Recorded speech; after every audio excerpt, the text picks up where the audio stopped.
Even when modern man's discoveries are breaking all set limits, there is a small question centuries old for which answer has not been found. That question is, who am I? Or why am I here? It would be right if we do not expect any theories in physics or experiments in chemistry to provide us the answers. This is because their explorations do not deal with the question, who am I?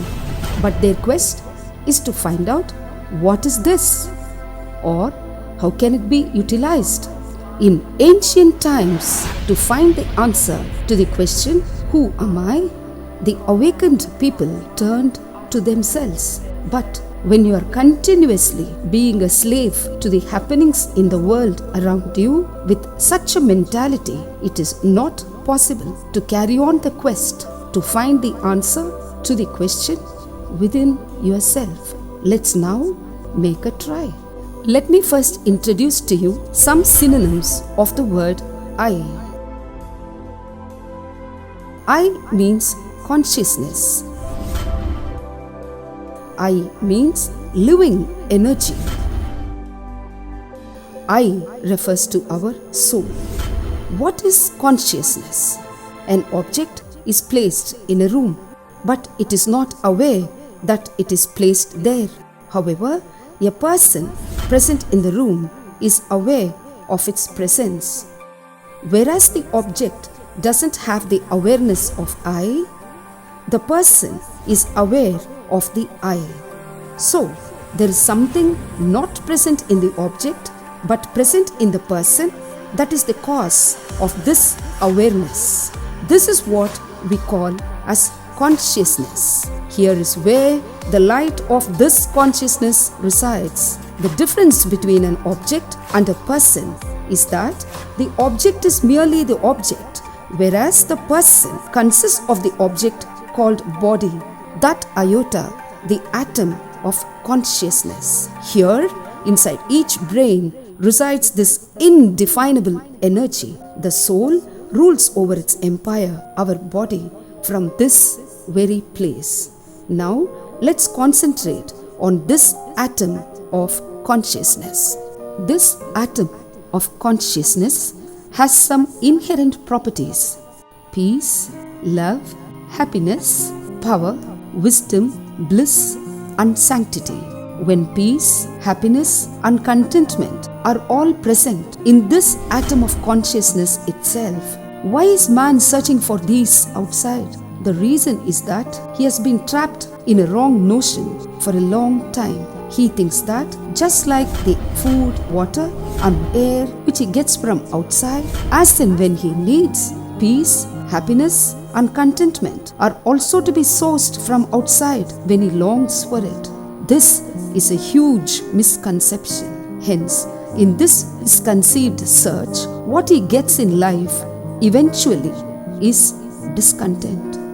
For the soul to get contentment from outside is an exercise in futility and just as impossible as squeezing juice out of rocks.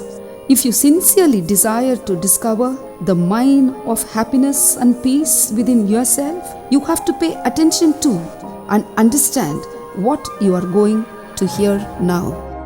This is you. This is that atom of consciousness. This is spiritual light. This atom of consciousness is residing inside a machine, a highly complicated machine with high levels of efficiency.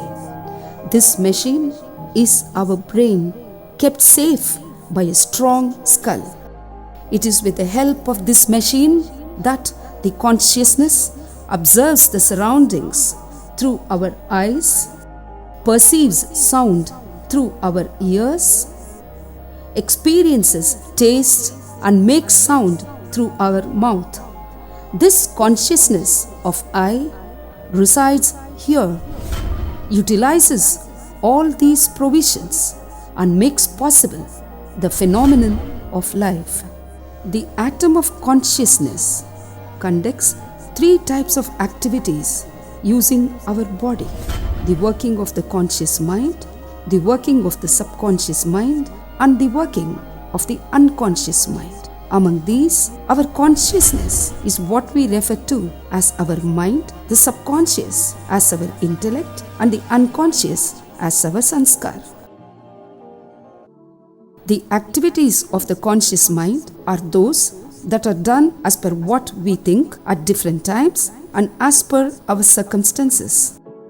These aren't premeditated, but are rather life's emotional responses and are also seat of creativity.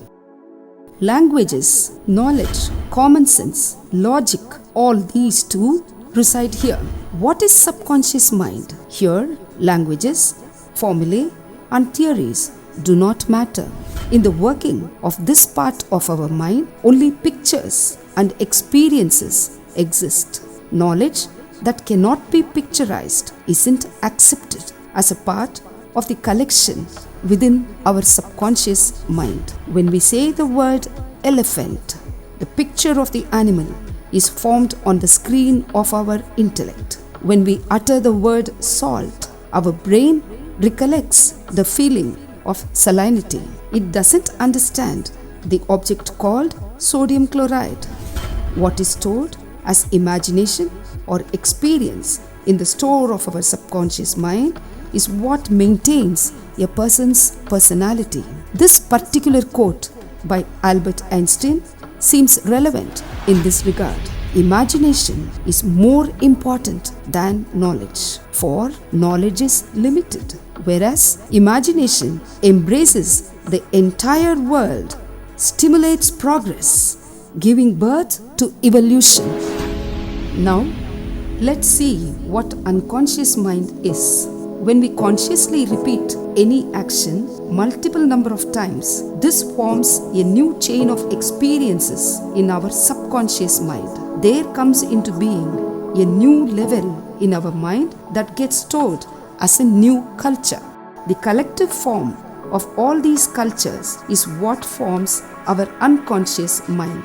To do some activity that is registered in the cultural cycle of our mind doesn't require us to put any conscious thought process. In other words, even if we attempt to consciously control this activity, the forces of our unconscious culture will attempt to break free of all these restrictions and move forward the way it wants. These unconscious cultures can be good or bad.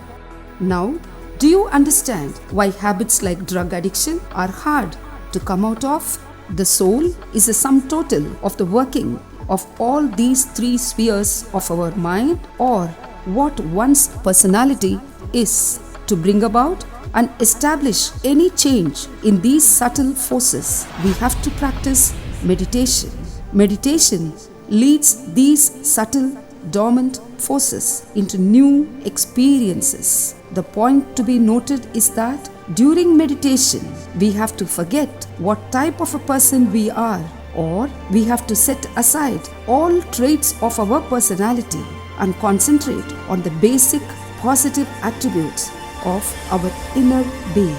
What was I before assimilating within me all the thoughts, cultures, and experiences? Try to focus on that pure atom of consciousness. See the basic positive traits of the soul.